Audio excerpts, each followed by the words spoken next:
Nigeria, as far as the economy is concerned, is not one country. And I think this is where we must begin.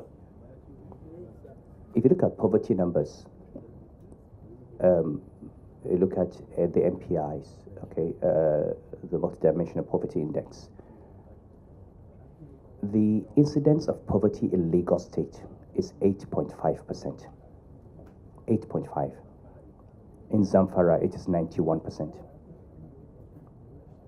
If you take averages, it's 20% in the southwest, 80% in the northwest, almost about 76% in the northeast. Okay, now this is where you've got the largest populations. You've got millions and millions and millions, and this is about, look, in Kano today, I don't know how many people know this, in Kano, 58% of the children under 5 suffer from chronic malnutrition. 58. 17% have acute malnutrition. 48% of the women of reproductive age in Kano are anemic from iron deficiency. So you've got these high maternal mortality rates, high infant mortality rates that are tied to nutrition. And then you've got all these other issues tied to the lack of education for the girl child, because of the rates of dropouts. You've got early marriages, unregulated polygyny, and you're just producing these children. We're in a classic Malthusian situation where people are dying, and they do it's just Malthus. It's just that the population is simply one that cannot be supported by the resources available. So they die of malnutrition, they die of lack of health care, they die of violence, and so on.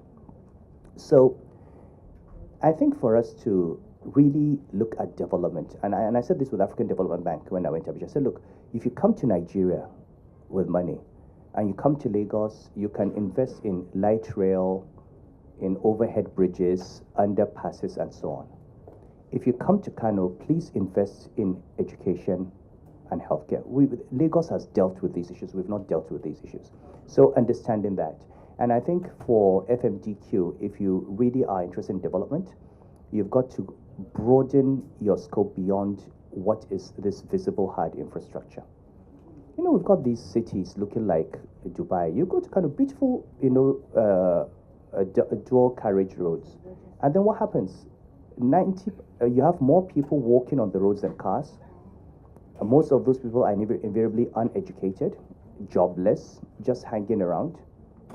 I can fly into Kano on a Monday at 10 o'clock at the airport when children should be in school, and they're all out on the streets welcoming me. Now, those children are going to be young adults in the next 15 years. And one day they're going to say, for 15 years I've been here welcoming you from the airport. Now I'm going to start stoning you. So I think I like the idea of your green bonds and all that. I think, how do you raise finance, for example, to build high quality schools, to train teachers? How do you raise finance? Look, we still, RATEF, basically nutritious food, we import. We have every single thing you need to produce it, but we import from South Africa. And UNESCO will bring in, and the DFID will bring the food. You give a poor man the food for his child, he sells it to the market. When you can use local materials to provide this nutritious food. So I think really thinking what is development, and development is about the bottom of the pyramid.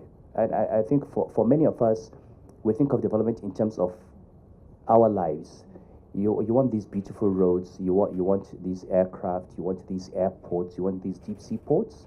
For 90% of the people out there in some parts of the country, you're talking about how do you save the life of a child and just give him nutrition? How do you give him a life chance by giving him an education? And many of the issues we complain about, have to do with ignoring that. I complained a lot about people not sending their daughters to school. I became emir. I would go to a village and there's no school. So how does he send his daughter to school? How?